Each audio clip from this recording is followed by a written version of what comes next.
Hey, hi, hello, welcome back to my channel. Today I'm going to be showing you how I do my nails at home. They are rough, you guys. This one is broken right here. They're busted. They're chippy. They've been on there for like 3 weeks. I did love this manicure though. So it was, the base color was supposed to be like a nude, but it ended up being a little too pale. So I got some different colors to use as a nude, and then this little mistletoes. It was so fun to do. I love doing that one. But it's high time. This nail is busted and they're not cute anymore. So, I do my own gel nails at home. And I love it. I've always loved doing my nails. I've always just used regular nail lacquer and never really ventured into gel nails until this year. I was just a little intimidated, honestly. And now that I've done it, I love it. And it works so well for me. So these nails are going bye-bye. I'm going to do I'm doing all Christmassy. I love Christmas anyway. And so any excuse I can get to paint my nails Christmassy, I will. We're going to go to hand cam and I will show you guys kind of the products that I personally use, the methods that I use to do my nails at home and get a really pretty gel finish from home because it's way cheaper. Anyway, we'll see you there. Welcome to hand cam. So we're going to say goodbye to this, and I'm going to fast forward through that part because no one wants to see it. So next clip, you'll see bare, beautiful nails ready for some paint. Ready? Okay, our nails are clean, prepped, cuticles pushed back. They are buffed, shaped, filed, all that good stuff. So I do typically prefer a shorter nail, and that's just, I know that's a personal preference. Everybody has their personal preferences on their nail shape. Sometimes I will kind of grow them out a little bit longer. However, this time around, I did have 2 broken nails. So which one was broken? Oh, this one was broken, and then my thumb was broken. And my thumb is actually, this thumb is shorter than the other one because it broke pretty severely, which sucks. But anyways, it feels good now. No tenderness, nothing like that. So that's one thing to kind of be careful of. When you are doing this from home, you do not want to buff away your entire nail bed. You need to be gentle, especially with the removal process, because you are soaking them off. So when I soak them off, I do use this Onyx Professional. This is like enriched with vitamin E and grapeseed oil. I don't know if it does anything much more than a normal acetone would do, but it says specifically for soak off. So I do use this. I mean, it's got blue. I don't know why it has the blue in it, but that's neither here nor there. Let me grab my soaking bowl. I do also use this, which I don't know if it's going to show up on camera, but it's got little, this is a place to put your hand. So you just kind of soak your hand in it like that. And it's got little individual finger pieces. So I put the soak off solution into that. And that's how I soak my nails off. And I get them like this. Then after that, what I do use is, I do also use this tool to help me remove it. You could use an e-file, which is just an electronic file. I just prefer this because it feels a little bit gentler, and I don't have the skill or experience with an e-file to do it in a way that feels healthy for my nails. So I do use this, and I'll soak my nails for a while and I'll pull them out, and then I just kind of use this to kind of scrape away the top layer of the polish. And I just kind of do that as I go, and it just kind of helps speed up the removal process. Another thing I will say is before I even begin soaking, I use this really coarse 100 grit file to buff the top of my nails where the clear polish is, because that clear top coat is gonna, if the acetone has to soak through the clear top coat, it's gonna take a lot longer. So I use this to kind of just buff out the top coat on my nails before I even begin soaking. And that just sort of speeds up that process too. So that's what I use this coarse grit for. I would never, ever, ever buff my natural nail with a emery board this coarse. It's just way too much. It's gonna really damage your nail bed. So this is only for roughing up the top coat on an existing manicure. So that's what that is for. Once I've got my nail polish removed, I do go in and so I'll trim first. I kind of shape them first with the nail clippers. These are just regular old nail clippers. So I just use those first to kind of get them to the length I want. And then I will go in and clean up around the sides, and I don't nip my cuticles down here. If I have like hangnails or something, or like skin sticking out along the sides, I will, but I do not nip my cuticles. I used to, but I don't anymore. Now I strictly push them back, and I do buff them. So that helps to kind of keep them down and pushed back. But here are these are my cuticle nippers. Like I said, I just use these for kind of hangnails or pieces of skin that are sticking up. That's what I use those for. This is, I mean, this isn't anything special. It's just the Beauty Secrets nail file, and it's the 240 or 400 grit. I do prefer this one for cleaning up because it doesn't remove a lot of, it helps me to shape without taking down too much length. So I do prefer that grit for shaping and filing the nails. So these are just some cuticle pushers. This one is actually, so this one is got soft edges. This one's just from Revlon, but it's got the soft. This is good for pushing back your cuticles. This side is good for cleaning out under your fingernails. And then this one is actually good for if you have, so if it's, I don't know if it's gonna pick up on camera here, but it is actually a little bit sharp at the end. This side actually does look like a little bit of a knife. So I never really use this side ever. It's a little bit too much for me. But if your cuticles are really grown out and they are sort of kind of stuck to your nail bed, this is a great tool for helping to kind of push them back and smooth that out and get those off and kind of remove them. You could even go, if your cuticles grown out, you could even kind of like pull this way a little bit very gently. This sharp edge is going to help kind of sever that so it doesn't yank on your cuticle. But this is really good for that if you've got some stubborn cuticles. But again, I do not recommend nipping your cuticles. I know a lot of people do. I just don't think it's necessary. So if you practice good cuticle care in between manicures and you are gentle with your hands and you push them back regularly, they really don't require nipping. But this is just another good tool for pushing back cuticles. This is another cuticle pusher. I just thought I'd show you guys. I have this one too. I actually keep these in my shower. So when I'm in the shower, my hands are very wet. My cuticles get a lot softer. So this is actually a rubber tip. And when I'm in the shower, I just kind of push them back while my cuticles are soft, and it helps to kind of keep them at bay. This is actually it says small shader. This is actually a makeup brush that I got on Amazon that I use for cleaning up my nails. So if I have like nail polish, obviously there's no polish on my nails now, but if I have nail polish or something that's gotten onto my skin around here, I will dip this in acetone, and then I will just sort of clean that up and go around. So it just gives me a little bit of a good, like a more precise cleanup job. So I keep that handy when I am doing my fingernails. This is the tool that I am gonna use for decorating my nails. I'm gonna do a cute, sparkly, like polka dot look. So I will be using this. This is from Sally Hansen. You can get these really inexpensively on Amazon. You can get all kinds of line art tools, little nail brushes, very thin line brushes, dotting tools, anything that you can think of really you can get on Amazon for very inexpensive. This is just happens to be one that I had at my local Walmart, and I grabbed it and it works great. So it's got two different sizes. So the dot is smaller on this side than it is on that side, which is kind of fun. It kind of gives you some variation, but this is the one that I am using. Plus I like the little swirl in there, it's cute. Another thing that I do use, these are lint-free pads. So when you are doing gel especially, if there is lint on your nail, it's gonna be there the whole time. And gel, I mean, it's just kind of, it gums it up. It doesn't look cute. They're very thin. They're just lint-free. I think they call them lint-free cotton pads. But anyway, they work exactly the same as a cotton round or a cotton swab, but they don't deposit lint onto your skin or onto your nails. So these are super great for that. Very inexpensive. I always keep them handy when I'm doing my nails, and they come in a huge pack. So these are great. Highly recommend. I will try and link those if I can. Another thing, this is gonna sound ridiculous, but actually here, I'll show you. This is aluminum foil.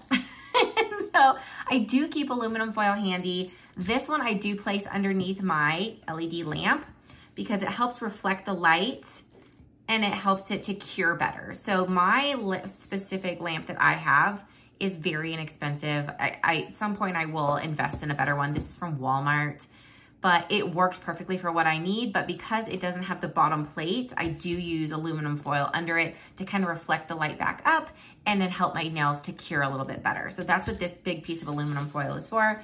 Again, here's my lamp. This is from Sensational. I got it at Walmart, super inexpensive. You just slide it's motion sensor, so you just stick your hand under it. I do also keep another spare piece of aluminum foil handy for when I am doing nail art. So I will take the polish that I'm gonna use, like let's just say this is one of the polishes I'm using. I will open it up and just kind of, I'm not gonna do it now, but I will just kind of pick it up and drop some color, like a dot or two of color onto here, so that I can close this bottle back up, put it off to the side, and then it also makes the color a little bit easier to work with. It's easier to pick up color on a dotting tool from this, from like a little dot on here, than it is to pick it up off of the brush, the makeup or the nail polish brush. So now let's get into the other products that I use. This is my cuticle oil that I am using. It says nail and cuticle oil. It's from Sally Hansen. I generally think that most cuticle oils and nail oils are about the same. The best nail oil for you is the one you're gonna use. And so I keep this by my bedside. I actually put this on first thing in the morning, and I put it on at night. I'll put it on my cuticles, and then I put my hand cream on before I go to bed. Like, I know that sounds so grandma of me, but this is great. I keep it right by my bedside table so that, or on my bedside table so that I remember to use it. I love that one. These are a couple of prep products that I use. These are from the brand called Moravan. I'm not exactly sure how to say it, but anyway, so this is a dehydrator. This one is a primer. So my fingernails right now, they're dry. I don't have anything on them, but there are naturally occurring oils in your nails. And those naturally occurring oils will sort of become a barrier to your gel curing and staying on your nails. So this helps to diminish those natural oils. So you put this on first, and then you go in with this acid-free primer. So this is, it's for UV gels only, and it just helps to bind it a little bit better to your nails. Sometimes I will use this, sometimes I don't. It kind of depends on the longevity I'm looking for. If I'm doing a really funky polish job or like a really crazy mani, and I know that I'm gonna wanna change it out within a week or so, I will not use this, because you guys, this makes your nail polish last. Gel polish is, I mean, it's only for gel, but it makes your mani last forever. Forever. This is amazing. It does exactly what it's supposed to do, and it does it well. But if you are trying to change your polish more frequently, I would not recommend this every mani, because it's gonna make it really hard to get your polish off. So honestly, I probably will not use this during this particular manicure, because I do plan on changing my nails again next week. So I just wanted to show you this because I highly recommend it. It's really changed my nails and the way that I do them. So these are, before I show you the colors, I wanted to show you my bases and top coats. So I use several different brands of polish. This actually, funny enough, is all Beetles Gel polish, but these are my favorite base and top coats. I do find that they apply more easily, they go on evenly, and they work the best. So the base gel is the one that's gonna go on. You would do your prep, your dehydrator, and then your primer, and then you would go in with a base gel, and you cure the base gel on all your nails, and then you would go in with your color, whatever colors you're gonna do. You cure in between, and then you would go in with either this is a regular, like a glossy top coat, and then this one is a matte top coat.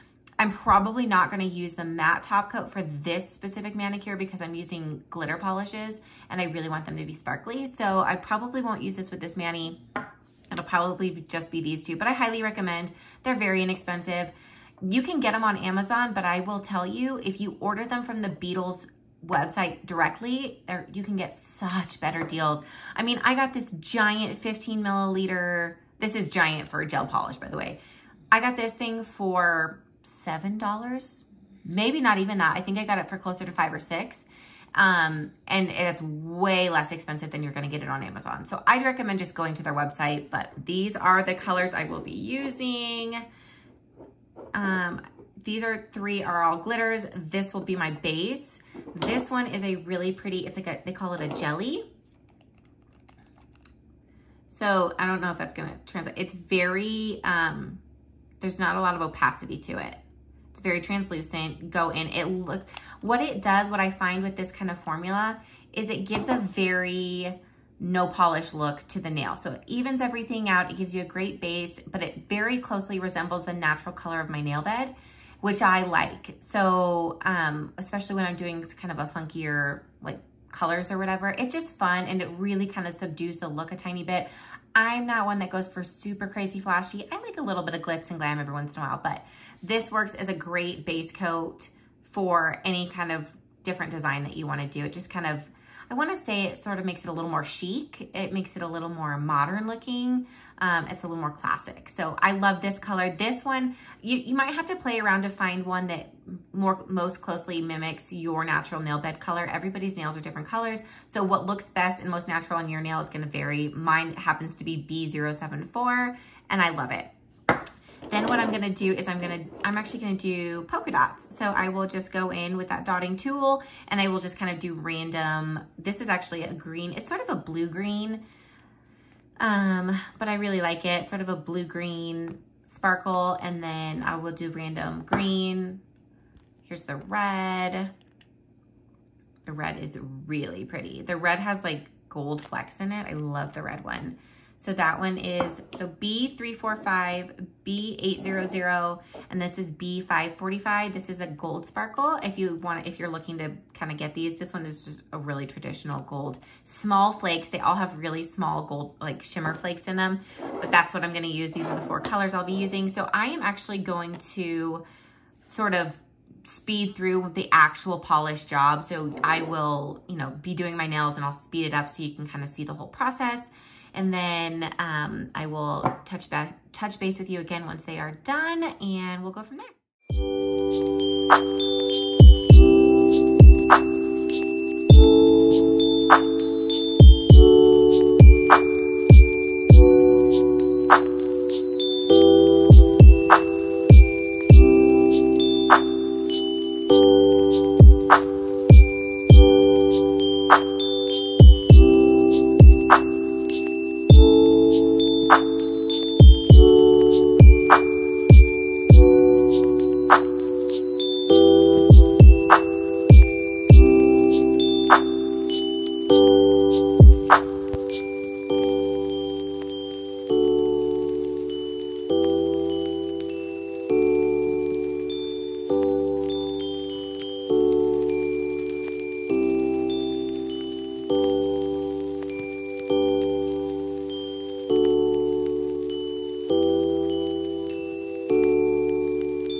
that was fun and informative for you.